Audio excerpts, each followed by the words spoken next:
siang, Pak. Ya, selamat siang. Perkenalkan, nama saya Angel Kertipan Simanjuntak dari kelas 7A dari Sekolah SMP Negeri 1 Lumban Julu. Ya, Saya ingin bertanya beberapa soal untuk soal saya, Pak. ya, Maaf mengganggu waktunya, Pak. Pertanyaan nomor 1. Apa saja bentuk kerjasama yang berlaku dalam bermasyarakat, Pak? oh ya. Kalau yang biasanya berlaku untuk masyarakat di sini kerjasama dengan pemerintah desa, biasanya gotong royong, baru ikut rapat-rapat, mengikuti rapat untuk mengeluarkan pendapatnya kan, apa saja yang dibuat oleh pendapat masyarakat itu waktu ada rapat. Itu aja. Baik, Pak. Nah, Lalu selain bergotong royong, apakah masih ada lagi bentuk kerjasama dalam bermasyarakat, Pak? ada. Eh, Kalau misalnya ada kejadian di lingkungan ini, di tempat ini, contohnya ada pencurian dan ada bentuk-bentuk mabuk yang lain-lain yang merugikan masyarakat, itu kami undang masyarakat untuk menyelesaikan ini supaya permasalahan ini bisa terselesaikan. Terima kasih, Pak. Ya. Lalu saya ingin pertanyaan kedua ya, Pak. Apakah ada sanksi bagi masyarakat yang tidak ikut bekerja sama, Pak? Sebenarnya kalau yang gotong royong ini tidak ada sanksinya, cuma kami merasa rugi kalau misalnya nggak ikut, masyarakat diundang untuk gotong royong, kami merasa rugi karena ini bukan hanya jalan pemerintah desa yang menikmati, semua masyarakat. Jadi itu termasuk kesadaran orang itulah, kalau misalnya dibuat undangan untuk gotong royong mereka nggak mau, ya udah, nggak ada sanksinya, itu aja. Oh, terima kasih, Pak. Izin bertanya lagi ya, Pak. Iya. Contohnya gotong royongnya itu di mana saja, Pak? Gotong royong ini yang biasanya kami undang untuk perbaikan jalan.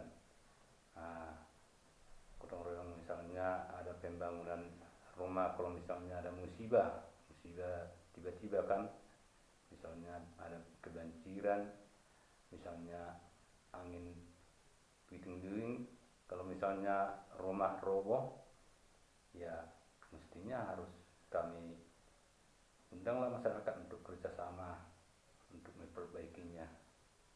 Itu aja nya. Oh, terima kasih, Pak. Saya lanjut pertanyaannya, Pak. Ya. Lalu bagaimana tingkat perbedaan kerjasama antara masyarakat desa yang satu dengan desa yang lainnya, Pak, maupun dengan masyarakat perkotaan? Apa perbedaannya, Pak? Kalau di kota kan udah banyak kesibukan di sana, lagi pula kalau di kota kan apa saja yang perlu dibangun kurasa, misalnya gotong royong di kota udah jauh dengan di desa. Kalau di desa kan jalan masih panjang, jalan masih panjang untuk pembangunan jalan di desa-desa ini, itu perbedaannya. Sedangkan di kota, apalagi udah udah ada khusus untuk pembangunan khusus jalan, pembangunan khusus ke dusun-dusun udah ada itu. Jadi yang perlu di kota udah berbeda lah. Yang penting kalau di kota tingkat keamanannya di situ, membuat pos-pos untuk menjaga lingkungan itu.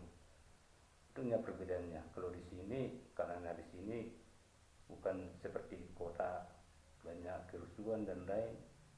Yang penting di desa ini hanya yang penting kerjasama untuk gotong royong aja, itu aja. Itu perbedaannya. Baik, terima kasih, Pak. Lalu bagaimana kalau di perdesaan ini ada khusus untuk membangun kayak jalan, perumahan, apakah kerjasama itu masih berlaku, Pak? Kalau sekarang karena sudah ada bantuan dari pemerintah, kalau misalnya membangun jalan tidak ada lagi karena sudah bersumber dari dana desa. karena udah ada tertentu, misalnya sesuai dengan rapat-rapat, misalnya akad musyawarah dusun. Jadi waktu musyawarah dusun itu kan udah ditentukan mana yang perlu dibangun di dusunnya masing-masing. Baru contohnya dusun A, misalnya irigasi, pembangunan jembatan, gorong-gorong. Di dusun B misalnya ada juga pembangunan jalan, ada pembangunan irigasi. Itu udah ada dananya dari dana desa. Kalau dulu ya memang mesti harus gotong royong sebelum ada dana desa. Kalau sekarang, kalau misalnya waktu penetapan usulan itu yang ditetapkan, ya itulah yang dibangun, itu aja ya, yang didanai dari dana desa. Baik, terima kasih Pak. Saya lanjut pertanyaan ya Pak ya. Lalu bagaimana kerjasama masyarakat di desa Hatinggian ini dengan desa yang lainnya Pak? Kalau di desa yang lain sama juga ya, aku rasa, karena sudah ada sumber dana desa, tergantung apanya lah dananya. Karena udah waktu kalau misalnya membangun irigasi, bangun gorong-gorong, pembangunan jalan, itu kan udah ada dananya. Jadi desa lain juga samanya, yang gotong royong untuk perbaikan untuk jalan ini, untuk membabat jalan, itu pun udah ada apanya sebagai untuk makan minumnya. Itu aja hanya, nggak terlalu langsung jeripayanya itu untuk apa dibuat untuk tenaganya, enggak ada, samanya dengan desa lain. Baik, saya lanjut ya Pak. Lalu apa sanksinya jika terjadi pelanggaran terhadap norma tersebut Pak? Oh, kalau misalnya itu terjadi, itu akan karena itu kan udah melanggar pasal undang-undang, itu udah berlebihan, misalnya ada keributan, maksudnya keributan kan? Iya Pak. Keributan, pelanggaran. Terlebih dahulu kasus ini ditangani oleh pemerintah desa, baru kalau misalnya dia tidak mau, terus dia tidak enak, tidak setuju dengan tidak puasnya untuk di desa dibuat perdamaian di desa, nah, ya langsung aja ke polisi, terserah itulah, itu kami sudah lepas tangan. Tapi kalau bisa di desa ini kami damaikan, ya puji Tuhan itu bisa selesai. Itu aja. Baik, terima kasih Pak. Jadi bagaimana jika pertama dia ingin diselesaikan dengan cara kekeluargaan, yang seperti Bapak bilang tadi. Satu kali dia ingin diselesaikan secara keluarga, lalu jika dia melakukan pelanggarannya seperti sebelumnya, apa yang ditanggapi oleh masyarakat atau pihak yang di sini Pak? Ya, yang maksudnya sebelum apa ya maksudnya?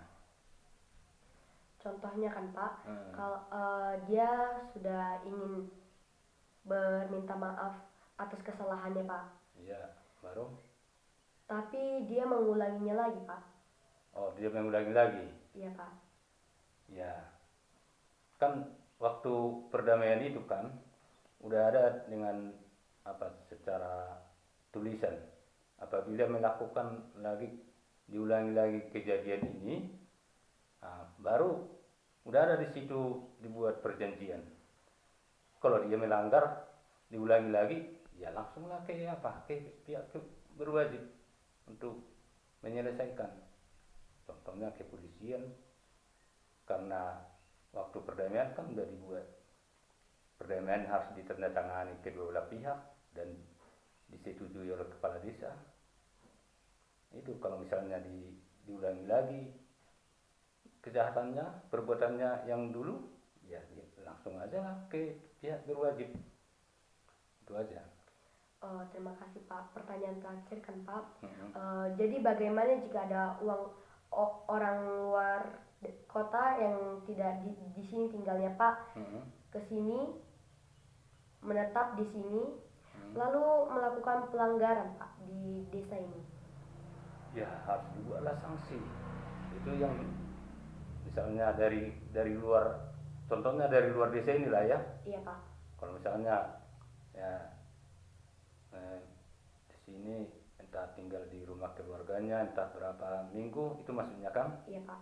baru di sini melakukan pelanggaran, ya harus dibuat sanksi. Dari mana asalnya harus dikembalikan ke situ dulu, karena ini sudah melakukan kejahatan begini, ya haruslah ditindak itu. Contoh. Karena mereka kan melakukan yang tidak baik di tempat yang bukan tempatnya sendiri, ya harus ditindaklah sesuai dengan hukum. Contoh sanksinya itu bagaimana Pak?